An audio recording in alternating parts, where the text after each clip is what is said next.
Hey, I'm Hannah Trickwell. In this episode of Music Without Theory, we're going to talk about what interludes are, how they are used in music, and what to consider when including an interlude in your album or your project. And now for a short interlude. Da, da, da, da, da, da. In music, an interlude is defined as a piece of music played between other songs. An interlude can act as a bit of a pit stop or a rest for the listener. They're usually very short tracks, and although interludes can be found in many different genres, they're a true staple of R&B and hip-hop. If you're thinking of including an interlude in your album or your project, consider these points. Length. Generally, the interludes that are considered to be the best are short and sweet, so under 2 minutes is ideal. Your project's personality. How can you use an interlude to reflect this? The flow of your project. Could you use an interlude to improve the flow of the overall body of work? Context. Make sure you're not just including an interlude for the sake of it. There needs to be a reason for the interlude for it to make sense with the entire project. Interludes aren't actually always music. They can take many different forms, such as spoken word, instrumental, sounds or noises like voicemails or laughter. Interludes are a great way for the listener to refocus and recalibrate their attention when listening to an album so that they get the bigger picture. They give us as listeners a chance to reflect on what we've just heard, and they provide us with a well-needed break within a composition. Essentially, interludes are like musical palate cleansers. Creating an interlude as an artist, as a musician, it's a very personal thing. It's a very subjective thing.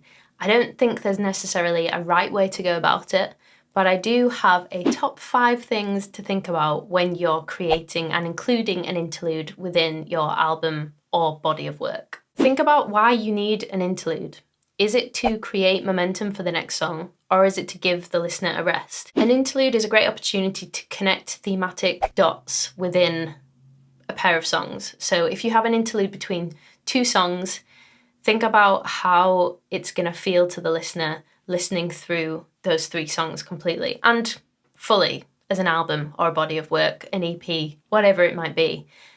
But think about how you can use the interlude to make the project a cohesive piece of work so that your vision is clear. You can use interludes to shine a focus on particular messages. So if there's a very particular message, be it just emotive or political or, something that you feel very strongly about, that could be something that you could really focus in on during your interlude. How will the interlude improve the flow of the full body of work? Is it something actually that's meant to be a bit jarring? There's no right way to go about it. I just think the more thought out the interlude is, the more impactful it can be. My final point to think about here is you could change up the pace. You could offer something completely different. So yes, you could use an interlude to improve the flow of the project, but you could also change things up. Maybe subtly, maybe really in your face change things up, but it has to make sense for your whole body of work, and it has to make sense for your vision of the project. Take the song Parachutes by Coldplay, for example. This 46-second song can be found on track 7 of Parachutes, the album, and it breaks up the body of work with a really simple, stripped-back acoustic love song. And it provides a rest for the listener, and it's a palate refresher. Another great and slightly quirkier example is Radiohead's Fitter, Happier, taken from their album OK Computer. This 1-minute 57 track uses a text-to-speech voice function, which really recaptures the listener's attention. It adds a sense of surprise mid-album, and it's just not what you're expecting. Are you a fan of the interlude? Is it something as a listener that you usually skip past when you're listening to an album? I'd be really interested to know. Leave your comments below, hit like if you enjoyed this video, and I'll see you next time.